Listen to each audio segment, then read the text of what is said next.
আজকে আমাদের কাছে আমাদের ছোট্ট একজন খুব স্পেশাল অতিথি এসছে, ওর নাম হচ্ছে খালিফা। খালিফা বলবে, খালিফার মা বলবে যে কি অসুবিধা হচ্ছিল, আপনারা কেন এসেছিলেন?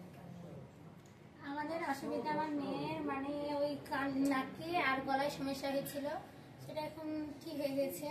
ওর কি নিঃশ্বাসের অসুবিধা হতো? হ্যাঁ, নিঃশ্বাসে খাবার খেতে পারতো না। হ্যাঁ, পারতো না, এগুলো অসুবিধা। এটা কত বছর ধরে ওর ভুগেছিল? 4 বছর হবে।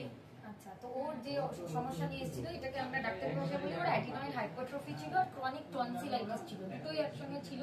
খেতেও পারতো না, রাত্রিবেলা ওর অসুবিধা হতো, ব্রিদিং প্রবলেমস হতো, নিঃশ্বাস নিতে পারতো না, নাক ডাকতো। এইসব জিনিসগুলো যখন ওর অপারেশন হয়, তার আজকে অপারেশন আমার 2 সপ্তাহ হয়েছে, এখনো কেমন আছে ওর নিজের মুখেও কেমন আছে তুমি তালিকা বলো সবাইকে।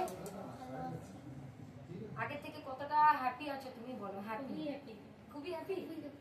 আচ্ছা, তুমি তাদেরকে কি বলতে চাও যারা তোমার অনেক ফ্রেন্ডস আছে যাদের এরকম অসুবিধা হচ্ছে, তাদেরকে তুমি কি বলতে চাও? বলো, যে কোনো ভয় লাগলো কি তোমার? ভয় নাই, বলো। তুমি বলো যে কোনো ভয় আছে? ভয় নাই তো বলো। আচ্ছা, এবার একটু ভালো করে বলো। আপনারা খুশি তো? হ্যাঁ।